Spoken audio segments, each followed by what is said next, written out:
Please, we have a lecturer and our teacher online, but just some basic ground rules. We just want to inform you that there will be time for question and answer. So at that point, you'll be able to talk. Also, you can put in your comment on the chat box and definitely to be attended to. So for the course of the class or the course of the seminar, everybody will be on mute. So please try as much as possible to understand why, just to have a form of decorum. Thank you very much. And to proceed on this, we want to invite Engineer Bosede Oyekule.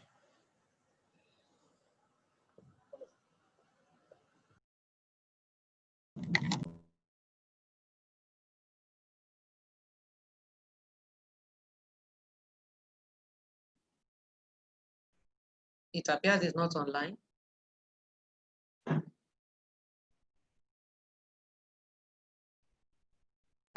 Oh, okay. She's not online yet. Yeah, so you may need to read. Can you just read the profile of the presenter so that you can start right away? Okay. All right. So, Mr. Taofeeq or Dr. Taofeeq, I'm not sure what the title is, but we can just go ahead with Taofeeq Olatinwo is founder, Harmony Youth Empowerment Initiative, a non-governmental organization managing Harmony Innovation Hub, Abuja, an incubation and acceleration center with hostel facilities, hosting successful startups and building entrepreneurs. He is a technocrat and an entrepreneur with over 30 years of global and local corporate business exposure, combined with creative and innovative ways of doing business in multinational enterprise in oil and gas, financial institutions, power, manufacturing, construction, and real estate. He has built teams and solutions in finance, information technology, human resources, and supply chain management prior to founding Harmony Innovation Hub. Taofeeq worked in leadership positions at Shell International Exploration and Production, Hewlett-Packard Enterprises Services, North and South Americas, Enbridge Electric, Canada, and Saskatchewan, Power Corporation, Canada, amongst others. Presently, he is head ICT and Business Process Operations with Nigerian Mortgage Refinance Company, where he is championing affordable housing with PropTech and the development of housing market ecosystem for the financial and real estate industries, with focus on credit, risks, and treasury in housing finance. Taofeeq holds both bachelor's and master's degree in civil engineering, an MBA in finance and management, and several professional certifications. Without much ado, with a standing ovation virtually, I would like us to welcome Mr. Taofeeq Olatinwo. You're welcome, sir. Thank you very much, indeed. Really appreciate being here today with you. Okay, sir. You want to share your screen or something? Yes, I'm going to do that right away. Okay, sir. Please give me the permission to do that. You are a co-host, Taofeeq. Okay, yeah, all right. So let me promote myself, if possible. Okay. Right. Okay, can you see my screen? I want to put it in a slide mode, presentation mode. Can you see my screen, please? Yes. Right. Thank you very much. Really appreciate. I'm glad to be in the presence of engineers, and I can see my long-term friends, brothers and sisters. Engineer Bayoja Kanyifa online. It's good to have you, to see you again. And also Engineer Cornell retired, Laide Olatinwo. Thank you so much, Engineer Funola Ojalade, for inviting me to talk to the engineers today and present the blockchain digital currency. My name is Taofeeq Olatinwo. I'm an engineer just like yourself, And I'm a civil engineer, both by profession, by qualification, and everything. So I'm in and out an engineer. So you can also address me as Engineer Taofeeq Olatinwo, which is good. Today it's going to be a different mind shift. So please, let's take ourselves away from the regular thing that we normally think about and just keep an open mind to work along these. I understand I've got 45 minutes to present, and thereafter we're going to have a question and answers session. By all means, you can also post your questions through the chat forum or Q&A, which will be fine. So, but very quickly, I'd like to just tell you about a bit about Harmony Innovation Hub. This is the complex and the people that will train. It's an incubation and acceleration center for youth development for them to become business owners and employers of neighbor to contribute to the economy of Nigeria. We really grounded in Abuja. We started full operations in 2017. You can see one of the sessions on Harmony Mobile Youth. People coming together on daily basis, and weekly and even monthly for meetups. And we do quarterly hackathons where we bring in people that would like to turn their ideas into solutions using emerging technologies. I'm not going to talk through all of this. They're just, we've got our vision, mission, and core values. And these are the programs that we run at the hub, right from internship all the way to, the STEM program for the youth in primary, secondary schools, and also the entrepreneurs, training academy, co-location, co-working space, as well as events, knowledge management, or meetups and hackathon. But that's just a quick summary about Harmony Innovation Hub. Now let's go to the subject of today, which is the blockchain digital currency. I know people would come with different opinions or views about digital currency. Some people would think, oh, it's just a trading platform where you can go and trade and make money in terms of Bitcoins. I'm going to explain a bit about that. Some people think it's all about just, confusing and defrauding people. There's going to be a lot of talk around or thinking about, fraud and the fraudulent acts of people. But this essentially, I'm going to be focusing a bit more about the technology, the background, and how it all came about, and how we can all participate in terms of building the technology, not just becoming a consumer of this initiative. So I'll be looking at giving some definitions around, what is currency in itself, in ledger system, and a blockchain. And I'll look at the technical foundations, the Bitcoin as money, how Bitcoin uses blockchain technology to, drive the payment solution system, applications of blockchain generally, and how executive decision makers, they make use of blockchain and the way into the future, the conclusion and the takeaway for us. Then we can have the Q&A. So very quickly, what is currency? We all know. We did economics in school, and we know it by trade as well, since most of us are entrepreneurs. It's a medium of exchange, a unit of account, and a store of value. If currency doesn't have, if what is being termed the currency doesn't have any of these three key elements, then you cannot call it money or currency that you can use to trade. I'm going to go a bit into that later, but let's keep it for now. In global reserves, US dollar still dominates global reserves, and this is real money now. As you can see, the US dollar has got about 61.82% in terms of the total currency being used worldwide. In terms of the hard currency that we see, that we spend every day, we've got about $10.9 trillion total. But again, this is not the total money that everybody has. So there's money that you see in coins, in paper form, the notes, and in ledger form. And I'm going to come back to that. So you can see the distribution. Unfortunately, you cannot see Naira here, but we know we spend Naira. It's just like the percentage is very, very small. So as you can see, this is just to whet your appetite in terms of defining a currency and what we think about when we talk about money. So a quote from someone said, money is simply a ledger that a community of people agree to have confidence in and adopt. So if you believe something is money as a means that you can use as an exchange or a store of value, even if it is yam, if, in those days we'd use trade and barter. Well, I'm going to come back to that. There's a slide that would, kind of explain it a bit. It's just for us to start looking at the concept of currency or money in terms of a ledger, rather than just the hard currency that we see, the coins as well as the notes.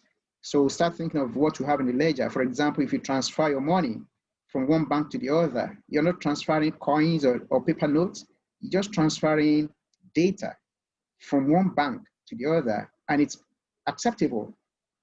So when we talk about cashless is not to say you don't have money. The money is there, everybody recognizes it's there in the bank, and your bank would confirm, and you have, something like a bank statement telling you how much you have, right? Until you go there to cash it and use it to transact business in the market, right?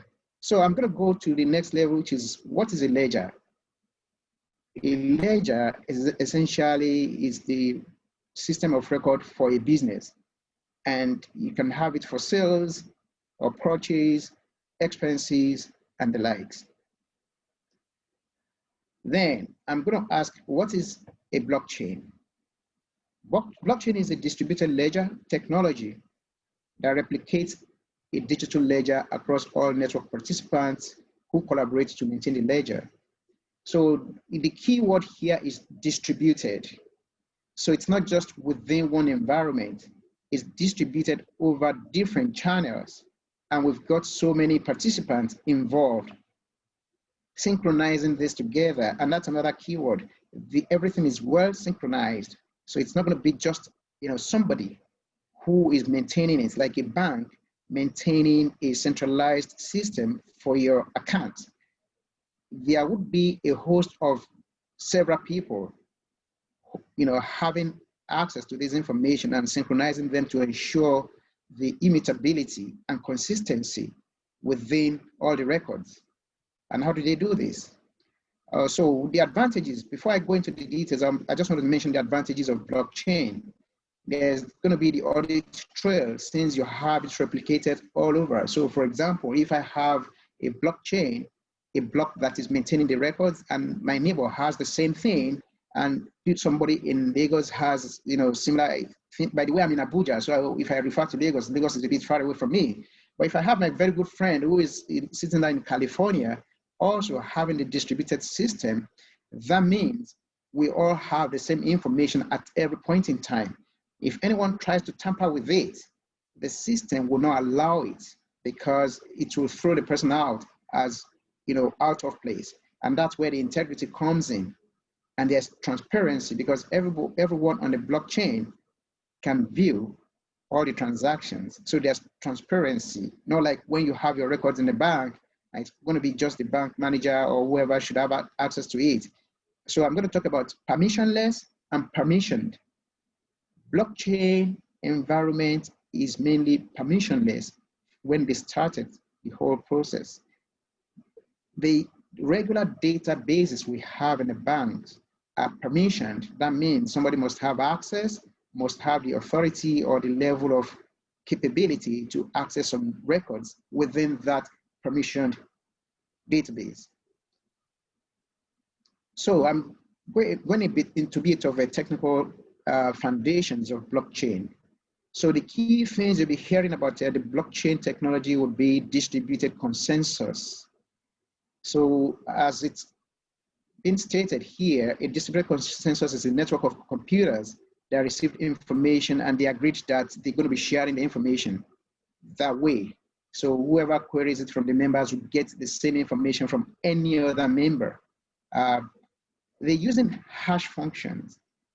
Hash functions are they actually were one of the foundations of blockchain. And that's what protects the system. That's what makes the data to be immutable and that nobody can tamper with it. So you're looking at, for example, storing your password, your PIN. And for example, if we use the case of a credit card, so it's going to be the PIN number as well as the credit card number, and you jumble everything together. into like 256, the bits and the encryption. And that can turn up to 4 billion ways or probabilities. And for you to hack into it, it's going to take like 17 times the age of the world for you to be able to hack into it. So that makes it really, really difficult for anyone to be able to hack into the blockchain technology. Cryptography is very critical. That's also one of the foundations, and it is a combination of public and private key for you to be able to lock your system and for it to have the integrity such that people cannot really access any information there except the owner.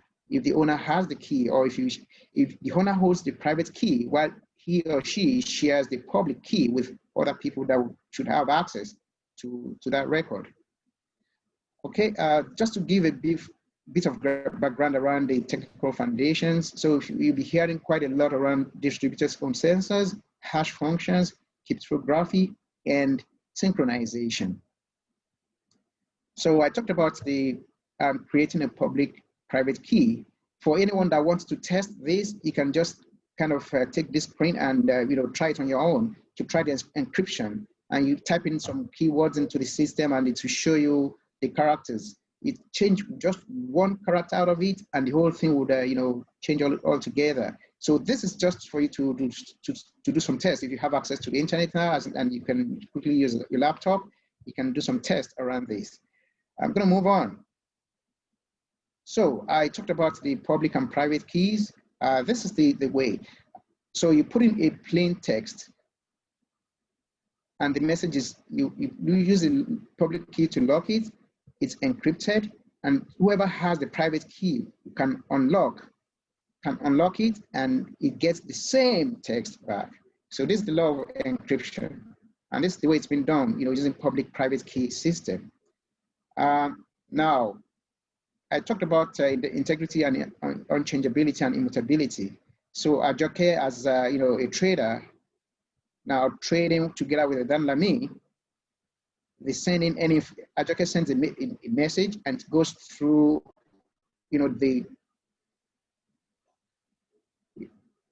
the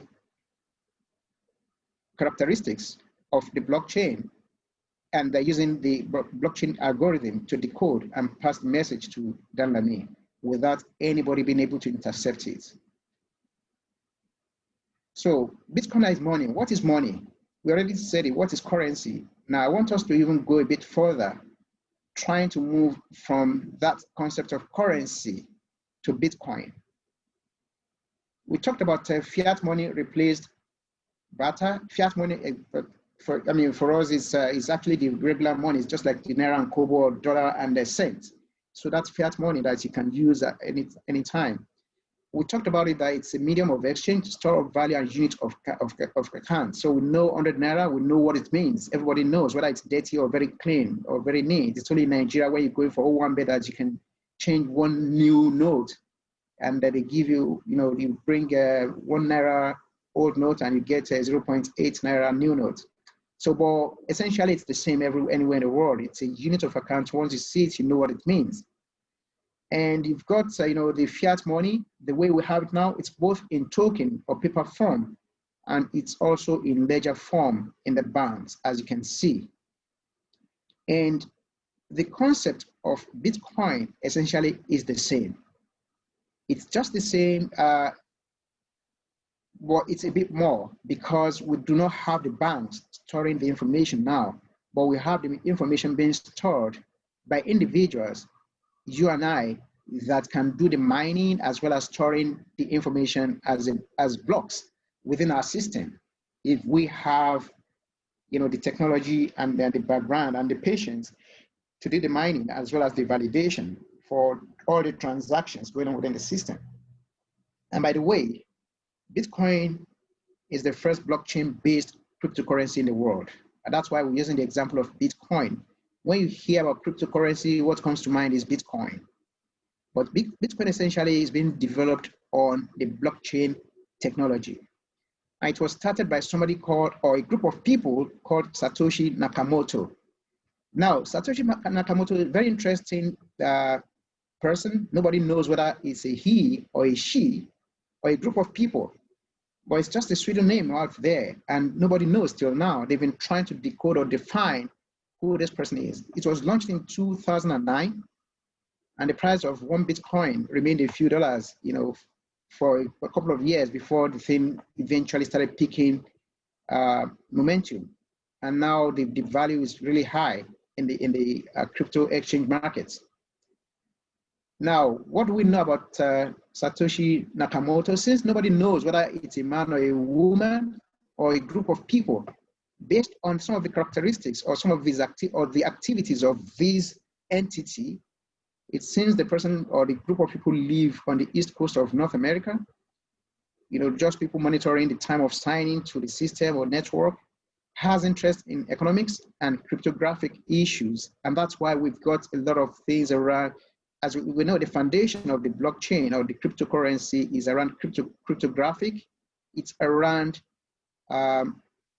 hash functions, around distributed systems, and around synchronization.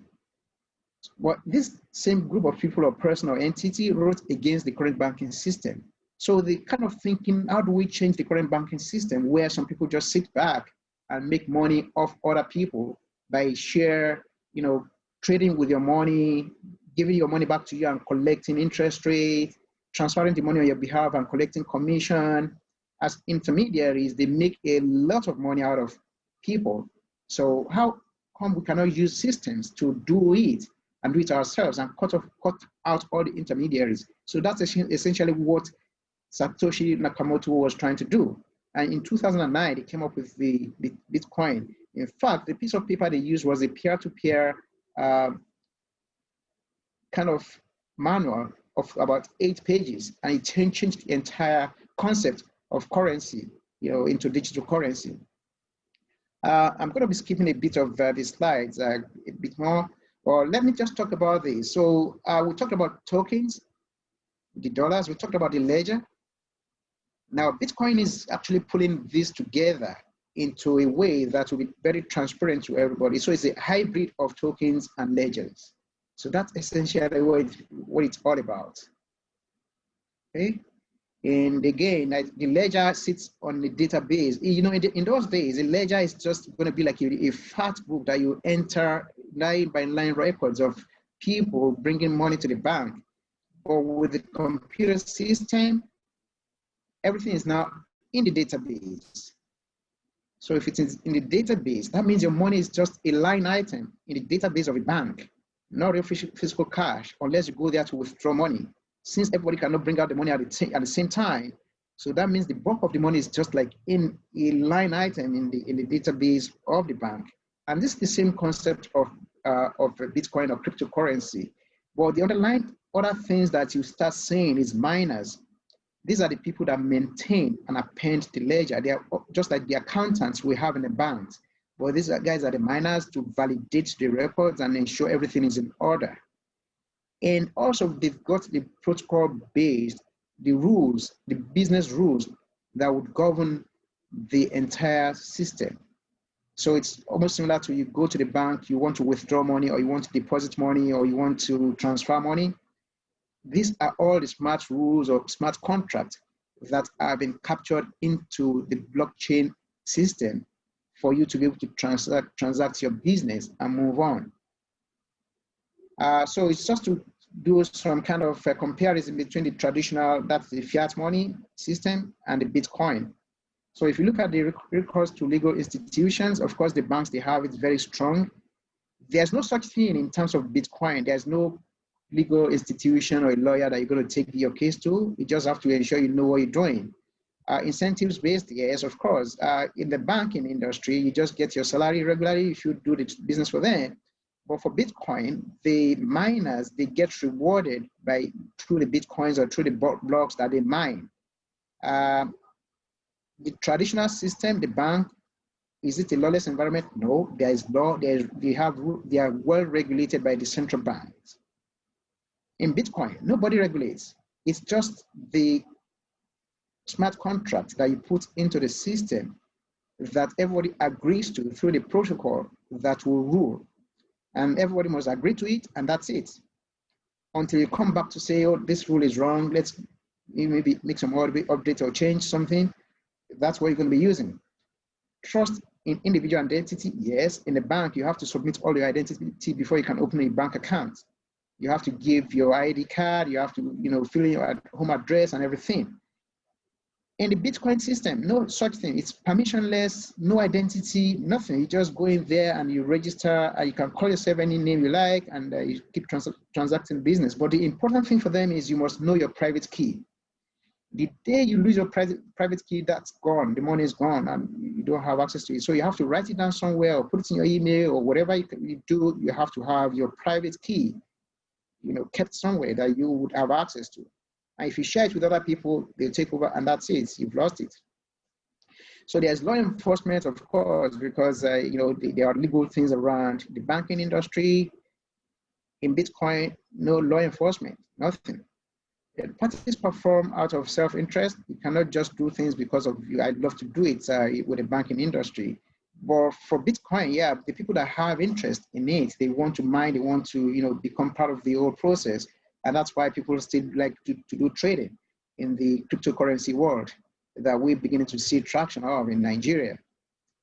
What is cryptocurrency? I talked about this. I'm not going to belabor ourselves about it again. The features of traditional payment system. So the traditional payment system, we all know in Nigeria, we've got things like InterSwitch, we've got Flutterwave, we have Remitter and the likes. This is similar to what they have in other parts of the world as well, like FedWire, Venmo, PayPal, Swift, M-Pesa that is in Kenya, and the likes. And they work as natural monopoly. So they can hike the cost whenever they like. It's just for them to sit back and say, oh, we need to make more money, and they increase the commissions without anybody going to intervene. But they also require some level of regulation, and in Nigeria, CBN regulates any financial institution. But that's the traditional payment systems that we have. So comparing the bank's ledger to Bitcoin's ledger, we've talked about it a bit, but it's just to also know that in the banking ledger, only the bank knows the history of all users. In Bitcoin, every transaction is public. So there's consensus validation of the ledger by everyone. That should be part of the validation process. So how Bitcoin uses blockchain. I'm changing the subject a bit now. So if you want to try out to get some additional information, you can visit the URLs that you've seen on the screen. Please just take the picture, capture it, and start playing with it. It doesn't hurt. You can just get more information from it. If it's confusing, drop it and look for something else. But let's look at how Bitcoin uses blockchain. So we talked about where currency or money actually started from, the barter. You bring salt, I give you gold. You bring yam, I give you a t-shirt, or you bring mirror, and perhaps you can get a piece of meat. Then from trade and barter, we moved on to paper money, which is the fiat money that we have now. Fiat money is the Naira and Kobo, which we also take to the bank to capture for us in the ledger, and we start doing electronic payments now with credit cards or debit cards, which is also being regulated by the bank, so they're closely linked together. And we're moving to the aspect of cryptocurrency like Bitcoin and there are other cryptocurrencies in the world. Bitcoin just happens to be the first that was launched in 2009. But we have others, and I'm going to talk about them very briefly. For example, we've got Ethereum, and we've got some other coins that are springing up, even in Nigeria. So now, these are some of the essential things that you're going to be seeing. I talked about distributed system. That means it's decentralized. You have the miners, who are the people that are managing the ledger for us. It's permissionless mining, which means anybody can become a miner, including yourself and myself. We can become like validate or append or even update the ledger system if we know how to do it. Well, we're beginning to have permissioned mining. Permission means there's restriction now. It's not just open to everybody, but it's because of the business need of corporate organizations, or even the central banks are stepping into it. So we're beginning to look at whether we can use the technology in the banking industry and use it to reduce the overall cost to people, or even use it to hedge on inflation of any country. So as a payment system, it's a payment system is a general. It is in general a natural monopoly, and that's what we want to cut out. So we want to be able to cut off the middlemen particularly and reduce the intermediary fees so that it will be cheaper for people to transfer money from country to country. And you don't have to transfer it in Naira and they give you dollars there. But if you have Bitcoin, you can change all your currency, say in Naira into Bitcoin, and wherever you go, you just spend Bitcoin. And that's is acceptable. But again, there are variations to it. So I'm going to skip this slide. Then, how do we talked about miners. That's people that validate the transactions, the ledger. Now, essentially what they do is when they mine the environment, they transfer the information into blocks. And a block essentially is where you keep all your records. It's almost like saying a block is a database. And if you're able to create a block, then you get paid for it. So I use my laptop at home. Okay, I'm just trying to simplify it now so as to, kind of paint a picture. Let's say I have my laptop at home and I have regular power supply every day and I have a lot of time on my hands. I can sit back and just be, mining and building blocks. It takes a while. It takes a lot of effort to be able to build a block. And once you're able to build a block successfully on your system and everybody has access and it's been validated by others, confirmed, then when they started, you get 50 coins. I take it again. When you build a block, you would get 50 Bitcoins. That was in 2009. But there was a consensus that everybody cannot continue getting 50 coins. So they agreed that after every 4 years, they're going to halve the number of coins you can take. So in 2009, you could get 50 blocks. In 2013, it became 25 blocks, 25 coins if you make a block. Then in 2017, it became 12.5 coins when you build a block. So it's going to continue reducing like that till sometime in 2100 when it's going to become 0. And then we'll have the entire, number of coins being generated by blockchain. But let's move on. So the block size is limited to 1 megabyte. So new blocks get processed every 10 minutes on average. So, and they have what is called mempool. So transactions are going to be processed and they're going to be moved into the blocks. And the new blocks are being mined via the hash function that we talked about previously by the miners. So these are the participants. So as engineers, let's start with this calculation. So a Bitcoin, we create about 216 every 10 minutes. So that means if you have 216 blocks every 2 weeks, by the time every year we'll be having up to about 65,000, I'm going to get the number quickly. But, so originally 50 newly minted coins were rewarded per block. That was in 2019. 2013 is now, which was 25 coins. By January 2017, it's 12.5. And by year 2115, it's going to vanish, just like I said earlier on. And what Bitcoins will have, I'm going to skip this slide. The evolution of mining technology, these were the systems that were being used in the past. Initially, it was very easy. At the starting point in 2009, you could use your laptop to do this. But as everything started evolving. The hashing power kept increasing. And now, for you to be able to build a block, you need this ASIC system, application specific integrated circuit. And it requires a lot of electricity. It's almost like saying that you require the electricity of Lagos State to start building your blocks. So that makes it even more difficult for people in Nigeria to participate in this. And that's why we start seeing the big companies like Facebook, IBM, HP, and other global companies that have the computing power, the CPU power, to be able to build the blocks. So before individuals could do it, now it's going to be more like the conglomerate with extensive power. They can start building the blocks and making the coins from this. So cryptocurrency, crypto exchange is where you transact the money from your cryptocurrency to the regular market. So you take the coin and you go to the market and be able to change for dollar or for naira. So there's a market for that in place now. So you take your money and you can do the conversion.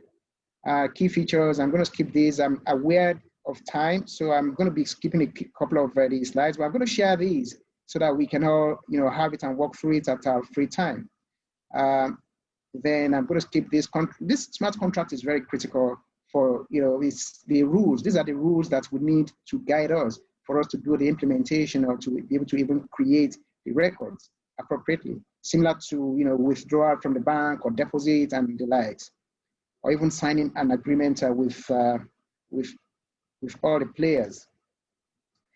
So if you want to see types of blockchain tokens, the simple flyer miles, the frequent flyer miles that we use, it's a form of blockchain technology that we use. Even the chips that we have in the casino, or as simple as the tokens that we get when you go to car park at the games, or when you go to the malls in Lagos, where you park your car, they give you a special token. It's similar. It's just like about the same thing. If it's acceptable in some restaurants for you to use their special token, then that's another form of cryptocurrency that we're talking about. So I'm going to just talk about this briefly. Initial coin offering is very similar to IPO, where you do type of crowdfunding for people that want to sell their project, and they get the coins up front, and they can sell the coins back once the project is up and running. Again, it's similar to IPO. So if you understand the IPO market, where you go to stock exchange market, it's just a similar thing, but this time there are rules and regulations on the system guiding us through this. And these are the similarities between ICO and IPO, and the differences as well. So ICO, essentially, you get your grant in token, while IPO is the grant is in equity. But I'm going to come back to you. I can see some people asking questions, but we're going to come back to Q&A very soon, please. Please note it down, and I'll be happy to answer the question once I'm through it. So in Nigeria, we have some companies that are already providing blockchain technology, even though they are not permissionless. These are permissioned. For example, we have Ours Africa, and this is their URL. They building their technology with some financial institutions as well as some state governments on the land titling system for CFO and valuation system of properties, as well as the validation process with the banks and the lawyers. AgriCoin is just another company that is starting up on agric products. So they want to start selling their coins to be able to stimulate agribusiness in Nigeria. So these are some of the examples.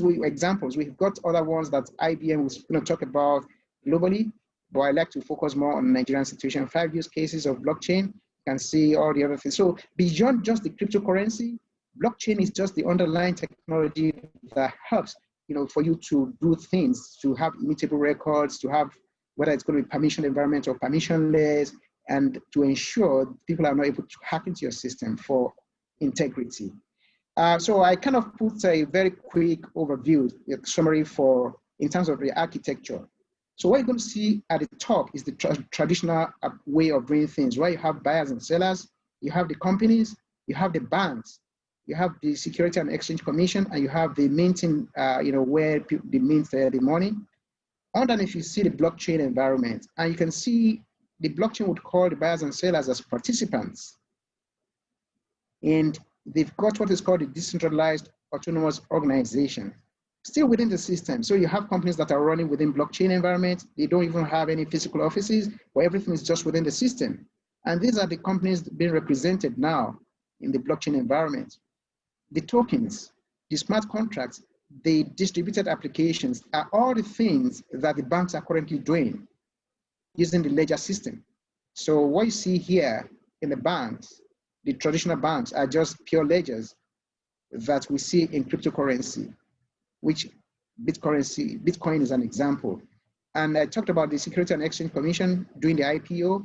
Now we have ICO, again within the system. Although the ICO was being bastardized and it's been, some of the rules around that it has changed to the extent that it's becoming more difficult to do an ICO now. And minting, we've got the blocks. And I talked about the blocks. So the infrastructure required for you to run the business now is an ASIC, and you need CPU, electricity, verification and validation process using private public keys to do this. It's an huge investment. If you have the money, that's fine. You can start creating money yourself. But I talked about blocks. It's a 1 megabyte. You need the nodes and the miners. So we create 216 blocks every 2 weeks. And one block now translates to 12.5 coins or Bitcoins. Annually, we generate about 657,000 Bitcoins now. So by year 2021, that's next year, this is going to change to 6.25 and not 12.5 anymore. As you can see, all the details there. All right. So by 2015, even if you create a block, it's just going to be 0 coins. You don't get anything for it. Okay, so digital currency, we are aware Libra. That's a consortium of about 15 companies. Facebook is one of the key partners. Tesla is there and all the likes. So you can also please look at the link here and you get a white paper around what they're trying to do. They've been working with central banks worldwide. Particularly, they're trying to do the registration in Switzerland, and they want to get into the game to represent almost like the central bank of the whole world. But again, this is something that we're still going to be talking about in the near future. Central bank mandates, China has actually rolled out digital currency for some of their provinces during the lockdown period. So I'm not going to talk about that now. So in conclusion, the original blockchain was invented for a specific and seemingly relatively small thing to focus on ledger in terms of contracts. But now other people found the need, like the Bitcoin, which eventually translated to what people are now use to generate blocks and Bitcoins from. The takeaway for us is this: blockchain is just an operating system. It's just like you're saying, oh, Oracle database, but now they've been able to transform it through cryptography and the hash functions to now turn it to make a block, and the block, translating to Bitcoins, which people are now trading with, which is the new digital currency that we have. And this can be public or private, permissioned or permissionless. Digital currency is quickly gaining ground. Nigeria and Nigerians need to take the advantage of this great opportunity. Thank you very much. And that's the end of the presentation. Question and answer.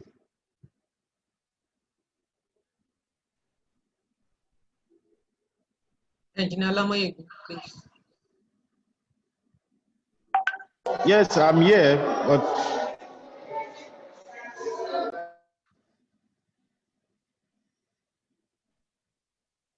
all right. So It appears he has network issues. okay. But essentially, we would like people to pose their questions. Can you hear me now? Yes, we can hear you. Please go ahead. Okay, yes. So for those who have questions or comments, please, you can use the raise hand feature. Or if you don't want to talk, you can put your question in the chat room, and definitely there will be a response to it. Engineer Olatinwo, there's noise in your background. There's maybe Engineer Bosse should handle these questions. There's noise in your background.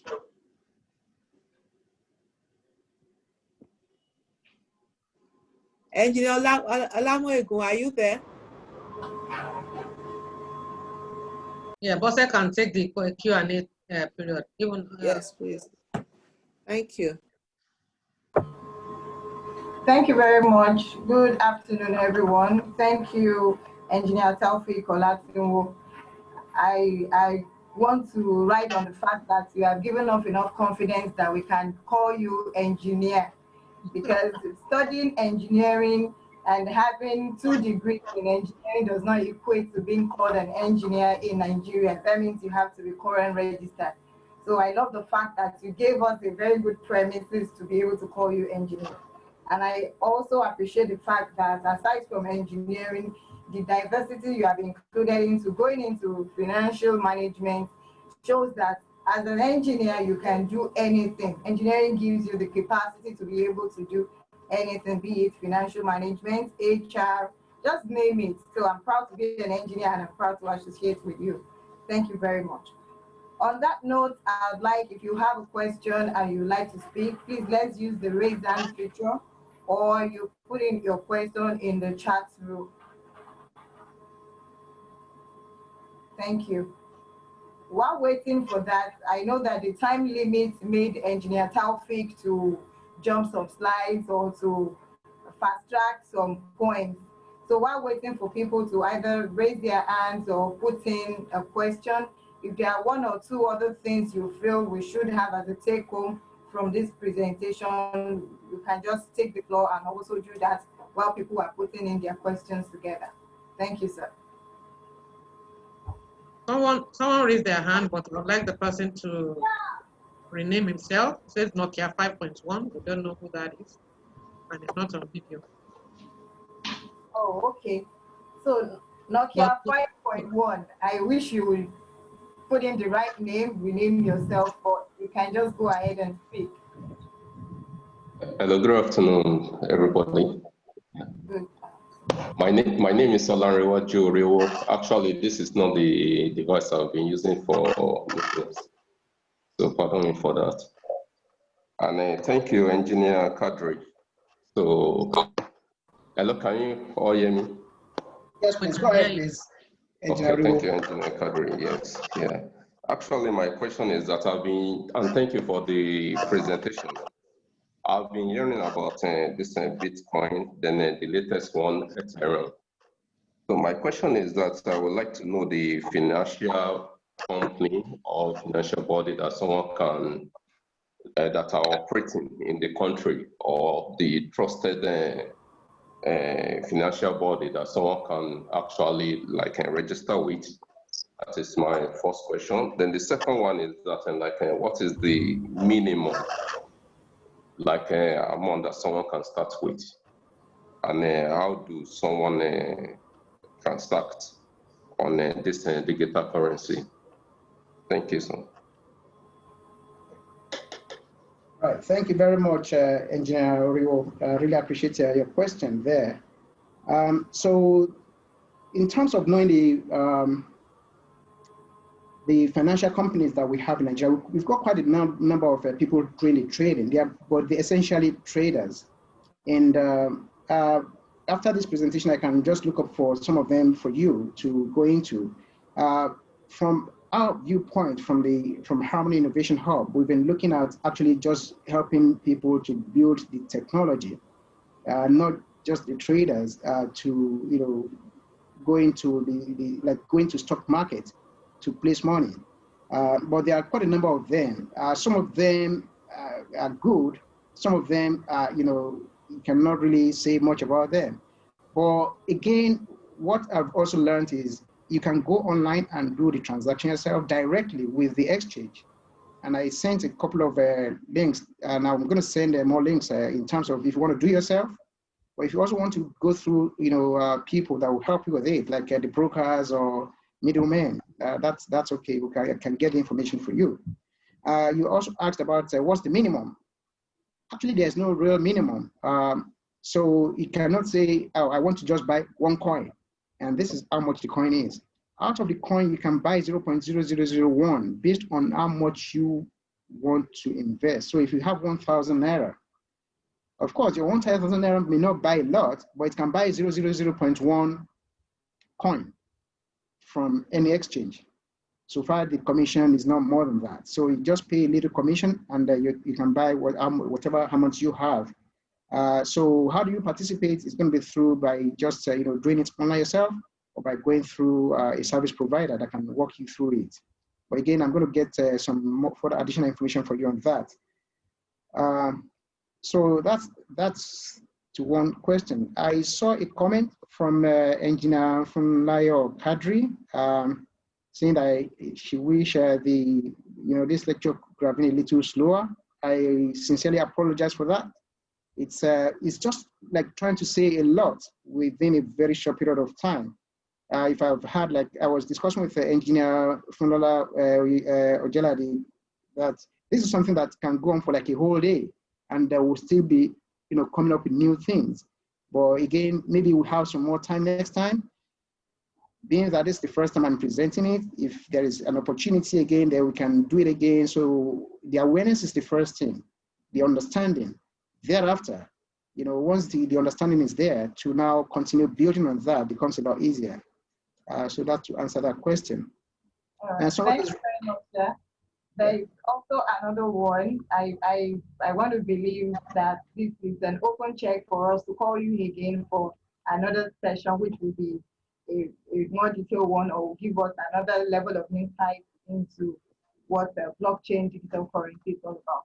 We have another question in the chat room from engineer Elizabeth Eterigo, who is the vice president of our association. She appreciates you, and she says she wants to learn how Bitcoin can be easily stolen if left for long.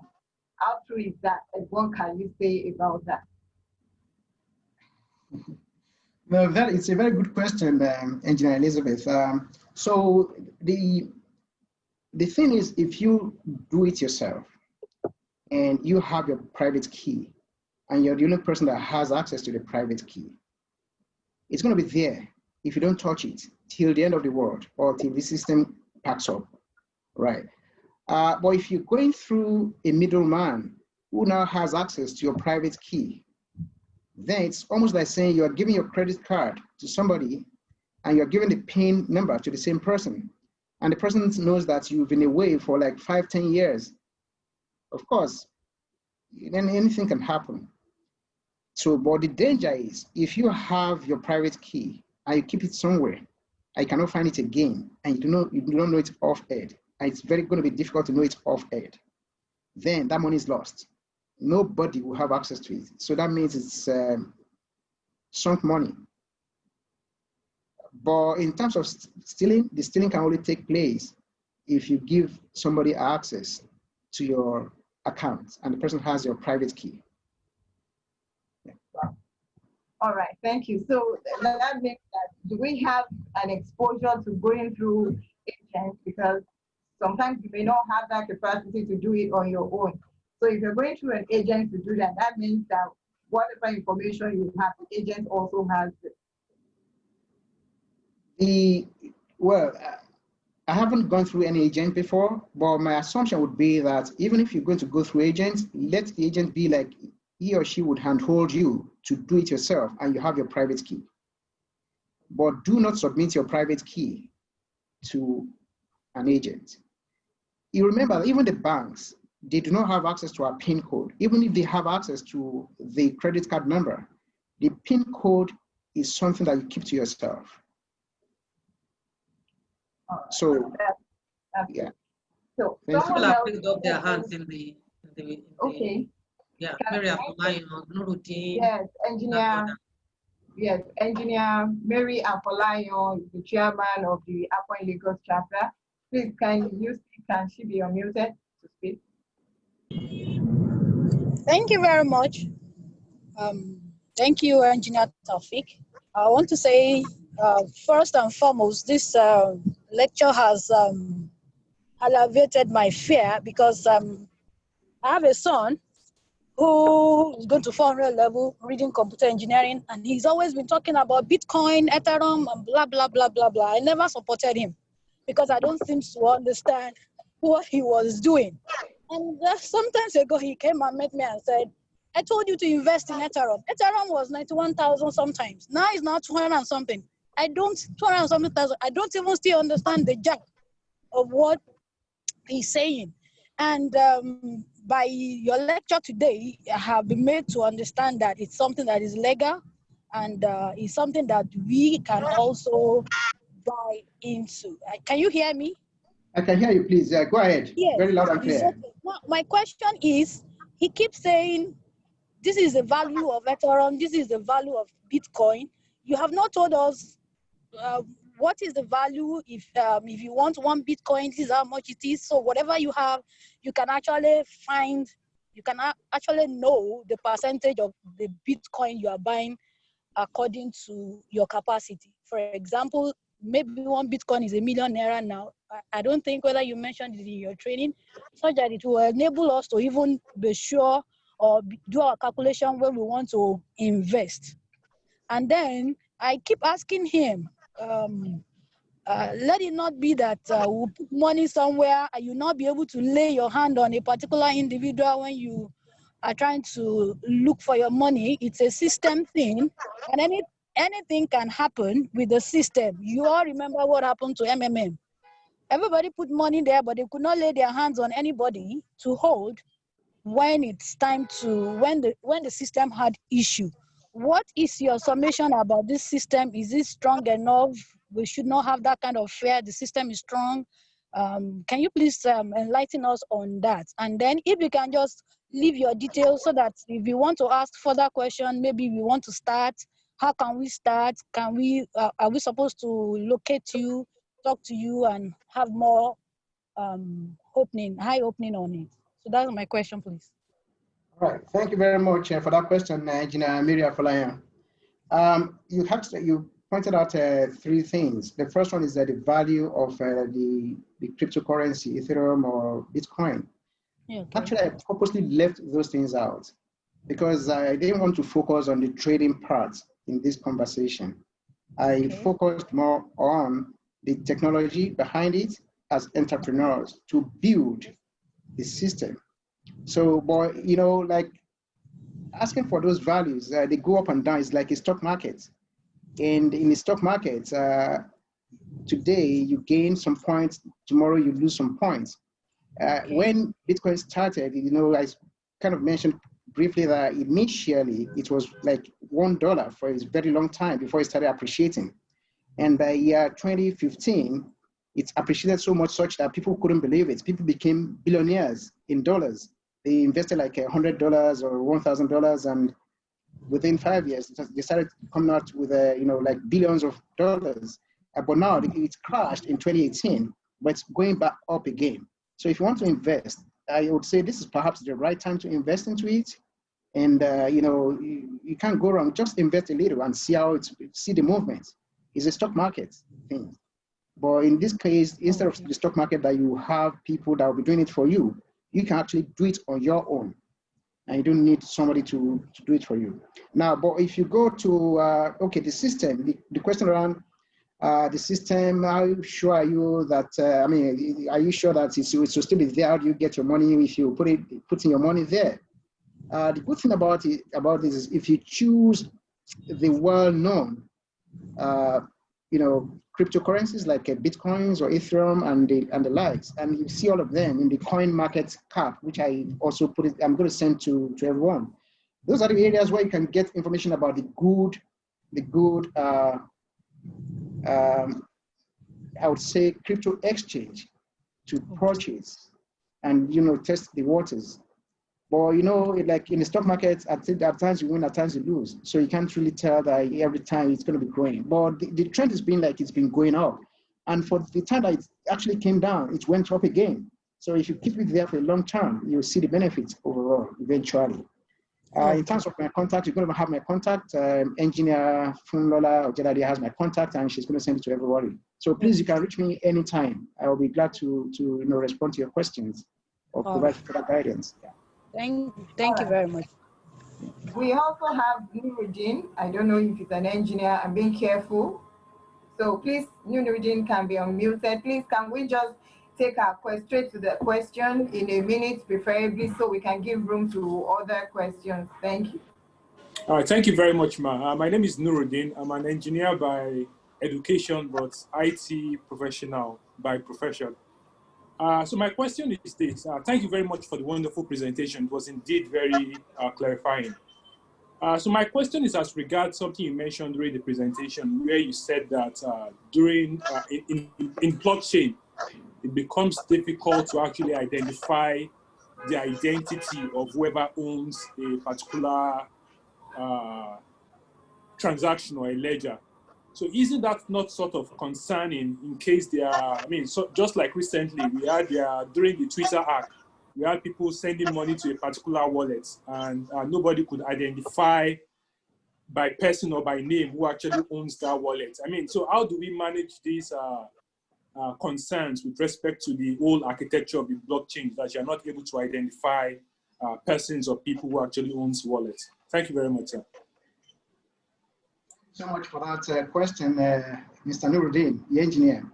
I am actually excited that you're also in the IT industry. So actually, one of the foundations or one of the key attributes of the blockchain technology, particularly the cryptocurrency, is the permissionless and no identity. Like I mentioned earlier on, the group of people that started Bitcoins, the name is like a pseudonym called Satoshi Nakamoto. We don't know whether the person is a man or a woman. So we don't even know the identity. We don't have the identity. So if any transaction you do, unless you tell people specifically that you are the one doing it, nobody would know. Because your identity is just going to be like the private key that you have. It's just going to be a combination of numbers that is being encrypted through the cryptographics, and the hash function. So that is a major concern. That's why the central banks are saying they don't want to have it. They don't even know how to address it. But essentially, it's a very powerful tool. If you make a transfer from your account in the traditional system, if you transfer your money from one account to a bank, a different bank, and you make a mistake, right? You'll probably be able to trace where the money goes to eventually. But in this case, if you make any mistake, which is actually very difficult to make, or it's, and even to hack into your account is very, very difficult to hack into it. But if it happens, that's it. The only thing is just keep your private key, keep it to yourself. You are the owner. It's just like your private parts. You just want to keep it to ensure that it's well protected. Yeah. All right, thank you. We also have Engineer Adetayo Taiwo. Please go ahead. Engineer Adetayo. Yeah, good afternoon. Yes, good afternoon. Good afternoon. Okay, yeah, good afternoon. I want to appreciate leadership for this seminar. I'm happy they are bringing this kind of seminar up on board at this time. Thank you very much. And I want to appreciate Engineer Olatinwo. A quick one here. You talked about the Bitcoin trading. Yes, I've been doing that for quite a while now. And then you mentioned Bitcoin mining. I had some contracts with some companies about 2-3 years now, but it didn't end well with respect to the mining. But I want to ask now, with your own advice, is this still something to look into? Because I've had a couple of experiences with the Bitcoin mining. It always just doesn't end well, because even they are not able to go on with the claims, and like you rightly said, it's quite expensive going on with mining. So I want to ask, is this still advisable? Is this still something someone can explore? And aside the Bitcoin trading or cryptocurrency trading and mining in general now, is there any other avenue of exploring it? Financial wise now. Thank you. Okay, so Engineer Taiwo, this is actually very good. I like that you talked about somebody even doing the mining in Nigeria. I haven't heard of anyone doing this. It's a huge in terms of investment and in terms of the validation process is extensive for you to build a block and for you to do the validation and be able to get the commission. But that's where we should actually be going. For our youth in Nigeria, I would say that there should be more effort in that direction than the trading aspect. Trading is going to make some money, but the mining is actually more like the manufacturing and creation of wealth. That you just invest your time, your knowledge, and your skills, and the available resources in terms of the CPU and electricity and your skills. So I would really encourage you to continue with it. That's what I would say. Thank you. Okay, and then the other aspect, is that just it? So the trading, of course, trading is more like a bread and butter, right? If that's going to keep you going, yeah. So please continue with it.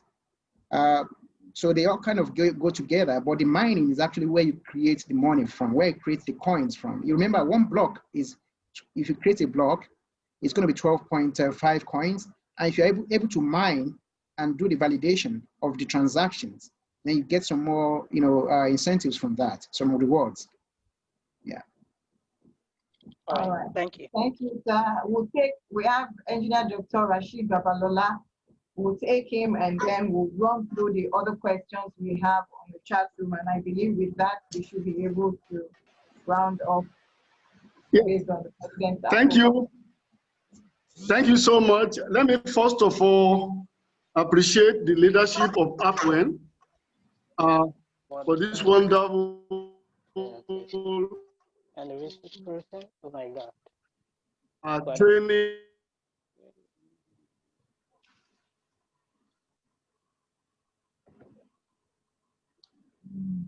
So the line is breaking. I don't know if it's me.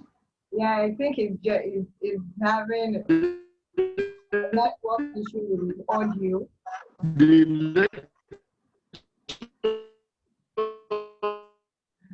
Today. Okay, Engineer Rashid Babalola, sir, if you can hear me, you can put up your question in the chat box so that we can move on since we're having technical challenge with your audio. In that regard, there are two other questions I saw in the chat room, in no particular order. Someone said, what is your take on OneCoin? And I can take the second one if you don't mind, or you want to answer that first. Yeah, please go ahead. Okay, second one is, what cryptocurrency can one trade on presently? What are the factors that can affect one's trade due to market volatility? What cryptocurrency can one trade on? Hello, are we still together? Oh, okay, you're back, sir. We couldn't hear you, so I said you should put your question in the chat box. Or if your audio is fine, I'm sorry, can I go ahead? Yes, sir. Yes, can I go ahead? Sir. Can I go ahead? Yes, sir. Yes, sir. Okay, sorry, I had network issue. After thanking the leadership of APWEN, I also want to congratulate Mr. Taofeeq for making justice to this topic of the day. He has described Bitcoin a huge investment opportunity. He has also likened it to stock. I know stock very well, and I know that it is legal because the central bank is in support. I am an apostle against any other puzzle that anybody would transact, especially when we have had failure of Miriam Moses and MMM as it is, and so many others. I've always discouraged my students from anything that is close to that. But from his lecture today, he has a form of legalized some of, especially the Bitcoin and the likes. But I want to know, how can one identify the genuinity of any of these policies in order not to discourage, since he described it as a way of making money through IT? how do one identify the good one so that one will not enter a pit the way so many people did during MMM? Thank you. Thank you very much, Engineer Dr. Rashid Babalola. It's a very good question. And I'm actually going to merge it together with the question on the one coin that Engineer Bossade read out from the chat group. So the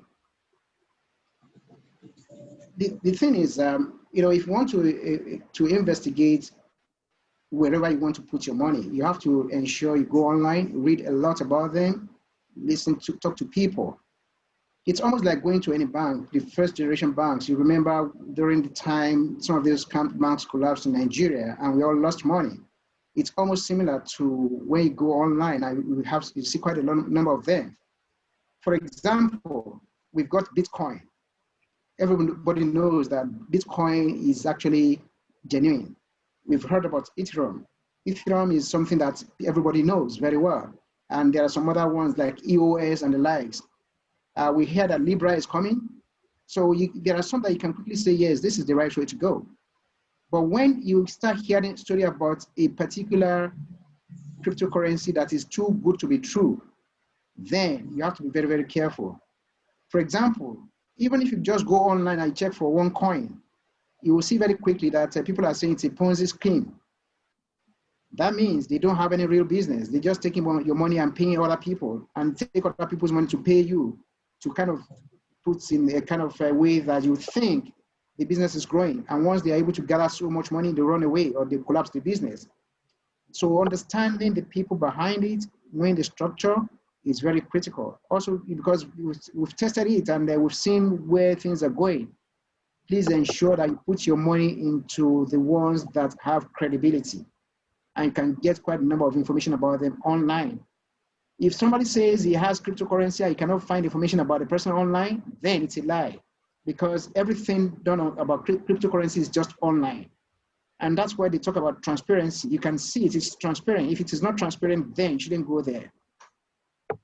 That's the way I would answer it. But I'm not going to say this is the actual one that you should put your money, because that's not you know, what I try to promote. I promote the technology behind it for us to be part of the people that are building the blocks and actually creating the coins.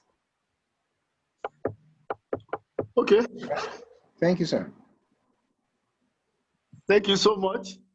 Should we encourage our students to go ahead? Yes, please encourage them. Please encourage them to test it and get familiar with it, and encourage them to be looking at actually the underlying technology so that they can participate and build solutions themselves. Please. All right. Thank you. Thank you, sir. All right. Thank you very much, sir. I really can't see anyone's hand up, and I don't think there's any other question in the chat room. However, I see people submitting their emails. I want to believe that the Upwell leadership would go the usual way of communicating with participants on what they will get based on this meeting. Thank you very much, sir. I would like to call on our president as she takes on from there. Thank you very much for this insightful session. My president, can I just interject? There are 2 hands up. Okay, yeah. Oh, okay. Asim, Engineer Asim and Engineer Bayo Jekaifa. Yeah. Oh, okay. All right. So can we take Engineer Asim? Thank you very much, Upwell leadership. I always enjoy the learning from Upwell. Please, I want to ask more for an advice. If one is interested in trading and is not really given to time for investigation, analysis, which is oftentimes the case even with stock exchange, can our lecturer here perhaps just give us advice, like pointers? Okay, I want to make an example. Like in the stock exchange, there are trades that are like 1 kobo or 50 kobo or 1 naira compared to those that are 1,000 naira, 150 naira. So the ones and these small valued ones also have the capacity to quickly increase or rise in terms of Appreciate. price. So please, can he advise us, maybe we should go in this direction or that direction? Because a friend of mine has already told me that Bitcoin is a no-go area at this time. Okay, so thank you very much, Engineer Asim. I think it's a very good question. And what I would say is I will share again.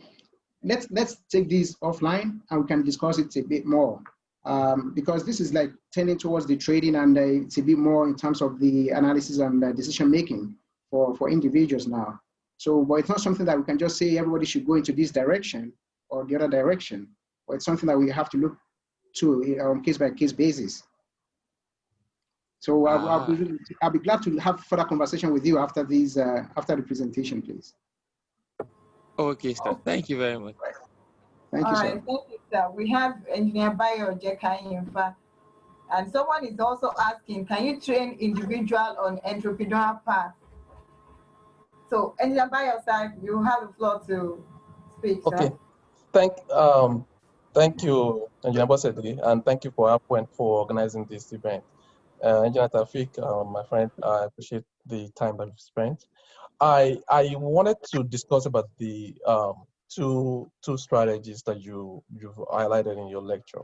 There are strategies around investing in the cryptocurrency and trading, and strategies around getting involved with the back-end technology and creating perhaps a platform. I know that most of the questions has been more towards trading, but I also appreciate that it's a short format for this lecture. But if you can spend maybe a minute or so to highlight the opportunities that may exist on the building a platform, or what opportunities that as engineers we may also think about. It's not a short-term opportunity, but it might be a longer-term opportunity in getting involved with the back end of the architecture. It will benefit for quite a few of most of us Thank you very much, Engineer Bayo Jekayimfa, my good friend from time immemorial. I'm going to share a slide just to explain that, because I've always known you. Your questions are always, always difficult, but they're always very interesting as well, because a lot of people will learn from it. So I'm sharing my screen. I'm sharing the architecture, and I would just like to address it in a very pragmatic way. So this is the entire blockchain architecture, the technology. And what we see here, if you see the box, I am moving my mouse around. Can you see my mouse moving, right? Yes, yes. Maybe not. Yes. Oh, okay, thank you. So I mean, this entire block, this entire rectangle is the one for the blockchain. And you see the participants here. You see what is called the DAO, the Decentralized Autonomous Organization. These are like the companies that have been created within the blockchain, representing the traditional companies.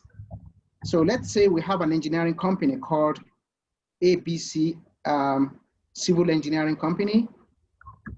Everything about it is going to be here. And they will have the smart contracts or the tokens or the distributed applications doing all the transactions, the business that the person is doing together with their contractors and everybody working together to be able to do the business. And then if they go to the stock market, fine, which is like the ICO for them, and they can create the Scrooge coins to represent the money that will be spent within that company. So you can have all of these well defined here. And this is what a company like House Africa has done. House Africa, they've developed an application to do real estate management, as well as land titling system, as out of all the likes. So we can look at that as individual organizations, and we start building the blockchain technology to help us run our business effectively, and for it to be generating coins as well. and see the infrastructure here. If somebody has this extensive kind of infrastructure, you've got enough CPU, electricity, and all the validation system, and you've got the ASIC circuit machine, then you can start creating the blocks yourself, which will lead to the Bitcoins or whatever. You can call it house coin, for example. There's what is called Gidan coin, and there's Agri coin. So we can look at the whole concept and say we want to be churning out.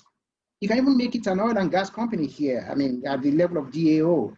But this is an area where we have to sit back and think very clearly. How do we generate or create coins from here, from our businesses, and be trading online for people to now buy from us, just like Bitcoin is doing. So these are the areas where we believe the technology can help. But beyond that, we still see the aspect of using it as a pure environment for the regular database, like Oracle database. It can serve the same purpose of Oracle, but you can ask yourself the question, why do I have to go this way extensively? Well, it's because this can be distributed over the entire network. And the other thing is you can use it to hedge on inflation. For example, if you want, you can keep your money into this coin area such that when there's inflation, for example, Naira keep depreciating every day. Most coins are being backed by dollars. So that means your currency will remain the same so far it's able to appreciate. But these are the areas where I believe we can all participate in. And I recall that Engineer Taiwo was talking about being a miner. I think mining is another area where I believe we should also look at as part of the technology itself. So if we're able to get ourselves together and start focusing on some of the key things we do as engineers that we can translate into the blockchain infrastructure, blockchain environment, it's really going to help us. And that we're moving away from being traders to being service providers and to being the people that are actually creating the wealth that other people are buying into. So become the seller of this environment. That's the closest I would answer this now. And I believe we're going to discuss this a bit more. And perhaps we can come back and do a joint presentation to the whole team. Or what do you think, my good friend? Thank you, Engineer Taofeeq. I know we had some discussions about this in the past. I just wanted you to share with the fellow engineers. Thank you. Thank you, sir.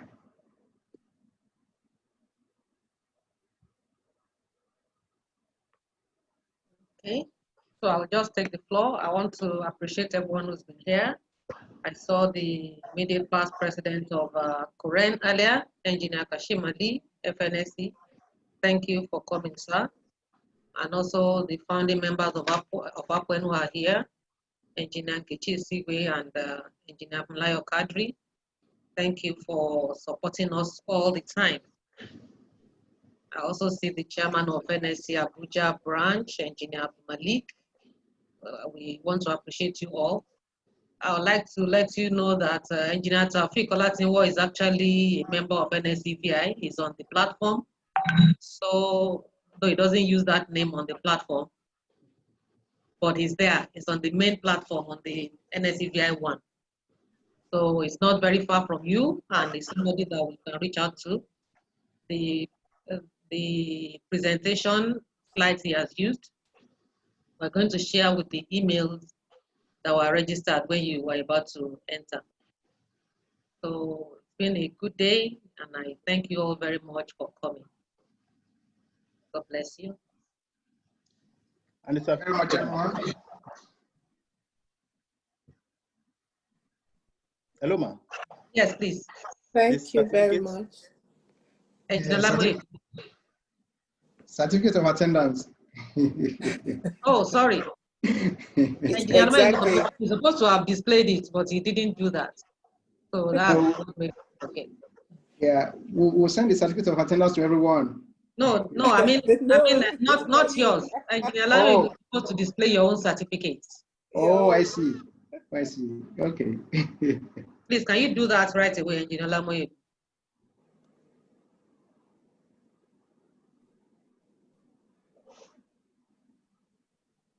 just a minute. We want to present our presenter with our honor code certificate.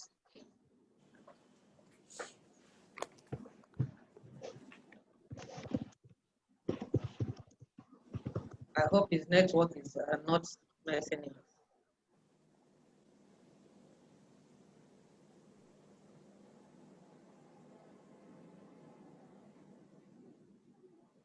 Okay. Thank you very much. Wow. Nice. So that is for you, Engineer Taofeeq Olatinwo, for this presentation you have given to us on blockchain digital currency. You will receive that in your mail, and when I come to Abuja, I'll give you this personally. Thank you very much. I really appreciate very good questions. It's always good to be amongst the engineers. I'm really excited, and I look forward to coming back to do the next series with you. Thank you so much. Yes, you can be sure we'll call you back. You know, we were supposed to do this with Engineer Razak, so he was supposed to give us a full dose. Yeah. But we're going to call you up both back one day, very soon. We're going to involve Engineer Bayo Jekanifa as well. Thank you, thank you. Thank you, everyone. Have a wonderful afternoon. Thank you. Thank you, Bye-bye. everyone. Bye.